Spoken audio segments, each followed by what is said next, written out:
Síndrome da obstrução cervical posterior, a síndrome que vocês vão mais encontrar com maior frequência na prática clínica de vocês. Vamos lá.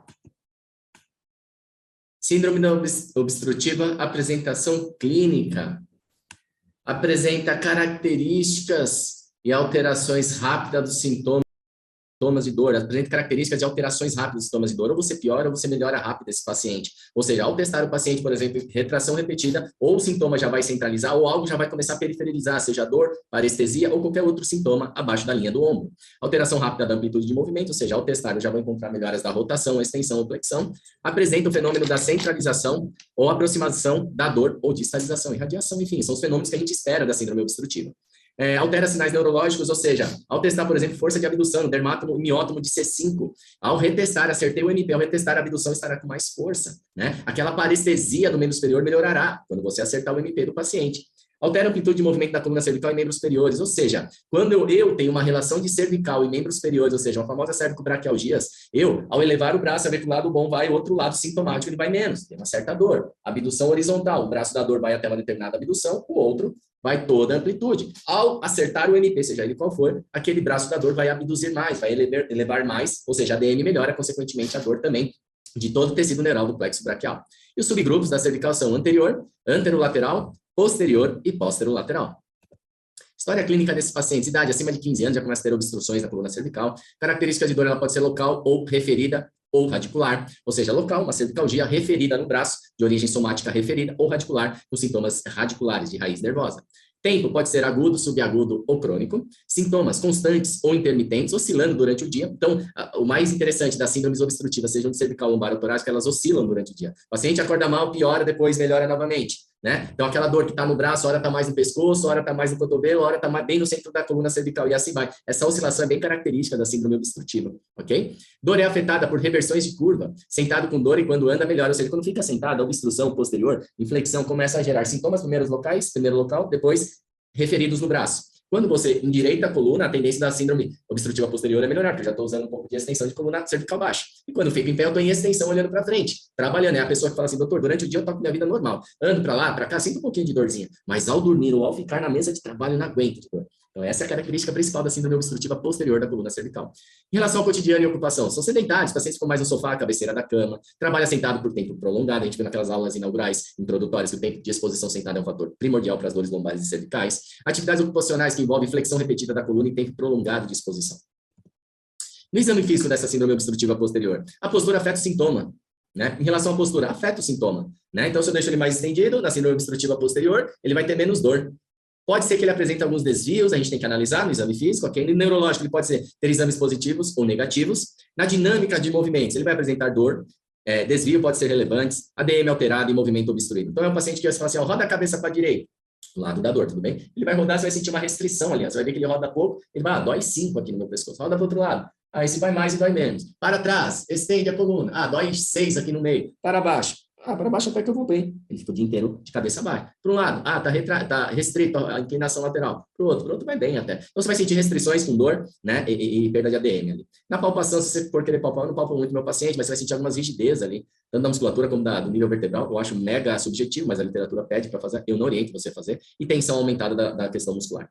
Estratégia de carga e direção altera os sintomas, ou seja, na síndrome obstrutiva qualquer, seja ela posterior ou anterior, eu vou ter sintomas melhores ou piores de acordo com o movimento de preferência, tal do MP. Eu vou encontrar centralização ou aproximação, quando o movimento de preferência for acertado. No caso da obstrução posterior é retração, depois retração com extensão e progressão de carga, como vocês já viram nos vídeos de progressão de carga. Né?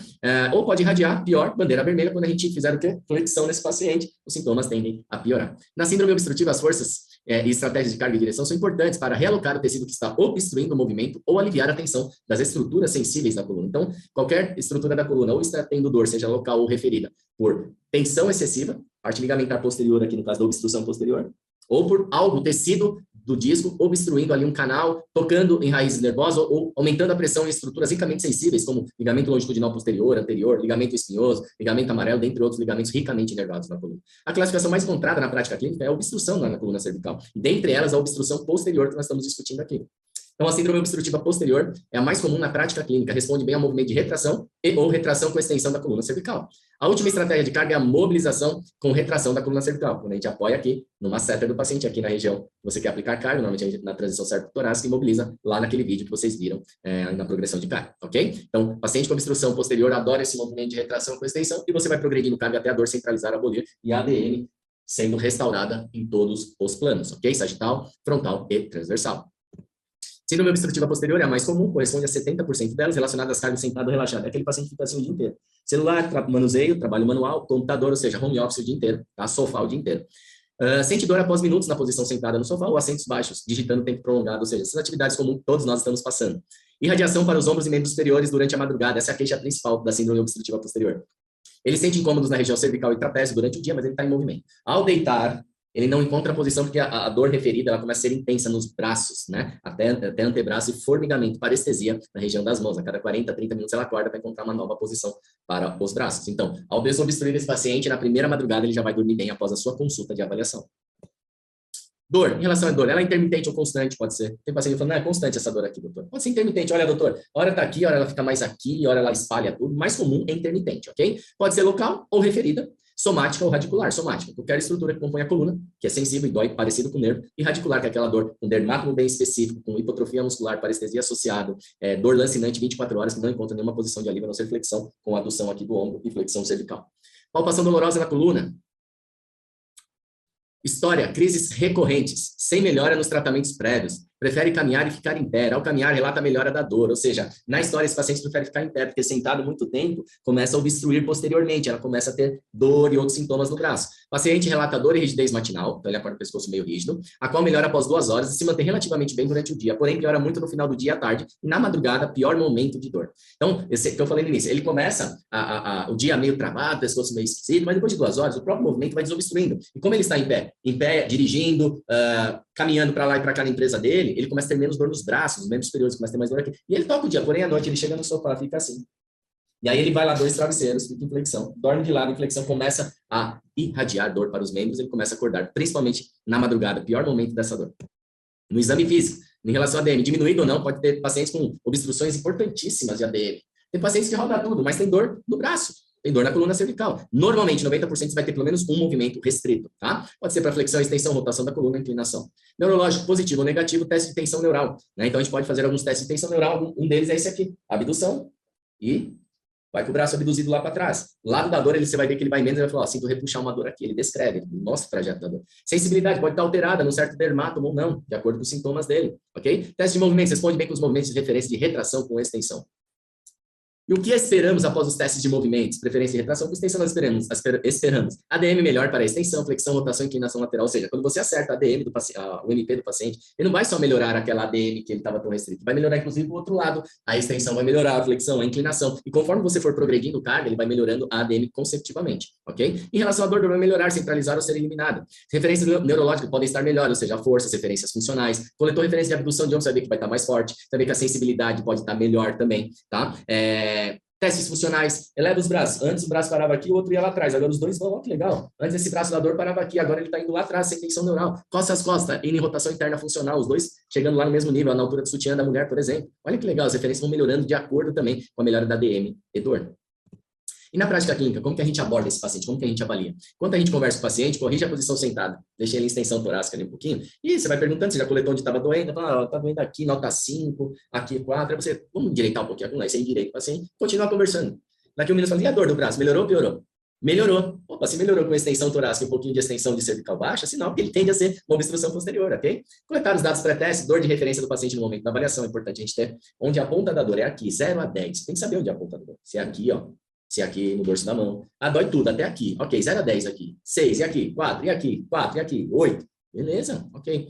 Checar desvios relevantes, o paciente está um pouco aqui, ó. Porque se ele tiver com desvio relevante ou para a direita ou para a esquerda, você não vai trabalhar plano sagital. Você vai primeiro corrigir lá no torcicolo com uma estratégia que a gente viu, vai ver aqui nas aulas de torcicolo. Ok? Tem inclinação aqui, ó. Não faça retração, nem flexão, nem nada. Corrija o plano frontal primeiro, como se fosse um shift lateral da coluna. Referências de dor, colete a EBA, faz um movimento que te dói. Ah, esse para trás aqui que te dói? Ah, ok, é a referência dele, colete tudo. Mostra para o paciente que você está interessado, que você está entendendo, e você está anotando as referências, então você vai se perdendo depois nos retestes, ok? Testes neurológicos, força do ombro e cotovelo, você pode fazer, eu só faço em alguns pacientes, não faço em todos, tá? Me baseio muito pela elevação, por esse teste, pela rotação interna, põe o dorso da mão aqui, ó, o máximo de altura nas costas, e pelas rotações, tá? E testar ADM de todos os movimentos da coluna associando EVA. Quanto dá para rodar para a direita e esquerda? Na hora que você testar, uau, tá doendo, mas ela tá indo mais. O paciente vai entendendo o que é melhor. E ali você já vai trazendo esse paciente para você, isso chama confiança, ok, na sua avaliação. Então, como que funciona na prática? Vamos lá. Como que funciona na prática? Eu começo com o teste de retração da coluna. Sempre sentado. Eu só levo meu paciente deitado se houver necessidade. Ou seja, quando o paciente está com muita dor e não tolera nenhum movimento sentado, mesmo sendo o MP dele, mas sempre tentar avaliar esse paciente sentado, ok? Faço retração. Começou a melhorar os sintomas do braço, sinal que nós estamos no caminho certo, sinal verde, eu sigo. E aí eu coloco uma pressão, retração com pressão do paciente, beleza? Retração mais pressão. E aí eu vou com retração e extensão, progressão de carga, retração sentado na cadeira e extensão da coluna. Ok? O paciente está abolindo a dor, está soldando todas as referências, está melhorando, a dele está melhor. E aí eu vou para retração cervical sentado com mais pressão do fisioterapeuta, uma mobilização ali, ó, ok? Eu mobilizo meu paciente. E a profilaxia desse paciente? Sentar com o rolo nas costas, né? Por quê? Trabalhar igual a imagem da frente, assim, olha assim, tá em flexão mantida, vai expor toda aquela estrutura que estão querendo dessensibilizar, ou aquela obstrução que está querendo cicatrizar 2 milímetros longe daquela outra estrutura sensível. Fazer exercício 10 vezes, normalmente eu peço de retração com extensão, a cada 3 horas, né? Se for retração com extensão com o rolinho nas costas, imitando a mão do Eduardo, lá, vai colocar um rolinho, mas pelo menos durante o dia no trabalho, retração com extensão, ela não tem a dor dela bem centralizada, e pouquinho em casa ela coloca mais pressão com o rolo, com a progressão de carga, que realmente vai abolir a dor dela. E sempre introduzir, estimular caminhada, atividades físicas, após 7 dias mais ou menos de tratamento, sempre falo entre 7 a 10 dias, tá? Que é um período bom para devolver a autoconfiança. Normalmente as pessoas com dor cervical, ela tem fatores emocionais, insônia, outros fatores de tensão, atividade física, reintroduzir, tirar as crenças, isso faz parte do tratamento, faz bem para o paciente. Frequência dos movimentos, no dia a dia, a cada 3 horas, realize 10 a 15 movimentos. 10 para aqueles pacientes mais sintomáticos, pacientes com menos dor, mais responsivos ao movimento, faz 15 a cada 3 horas, ok? 2 horas e meia, 3 horas. E eu sempre falo, realize logo 10 ao levantar da cama, 10 cada 3 horas. Ou seja, ao levantar, já faça as coisas direitinho para você acordar bem. Desobstruir, tirar aquela pressão intradistal. E na empresa, cadeira firme, rolo nas costas, hein? Para manter aqui, não adianta nada ela ficar 8 horas por dia assim, né? Senão vai atrapalhar, você dá 2 passos para frente e 2 para trás. Recuperar a função, devemos recuperar a função em flexão com carga progressiva depois de 4 semanas, normalmente. A gente já começa a colocar flexão. Aí o paciente vai fazer a vida inteira disso. Depois de 4 semanas, 6 semanas, eu coloquei 4 semanas aqui no slide, ela vai fazer algumas vezes de flexão também, tá? A coluna foi feita para fazer todos os movimentos. Mas, não esquecer disso daqui. Eu sempre falo que não é preciso fazer flexão, porque a gente já tende a ficar assim sem dor. Mas sempre lembrar de fazer extensão, pelo menos umas 2, 3 vezes ao dia, 10 movimentos para baixo, para restabelecer toda a função discal, toda a função ligamentar ali de contenção da coluna, ok? Encorajar todas as direções do paciente. O paciente não vai fazer só retração com extensão. Nós temos que recuperar a função da coluna. Orientar o esporte que mais gosta, não adianta o esporte que o Eduardo quer. O paciente mais gosta, tem gente que quer dançar, tá? Tem gente que quer surfar, tem gente que quer correr. Enfim, a literatura apoia o retorno da atividade física, é o maior antídoto para a dor de coluna. Crença de impacto deve ser quebrada desde o início, desde a avaliação, né? Então, for o paciente para fazer atividade física e tirar essa crença, pelo contrário, o impacto faz bem para os discos intervertebrais. Desmistificar as crenças sobre travesseiros, tá bom? Pega o travesseiro lá, retinho, mais gostoso, lá não precisa ser com buraco.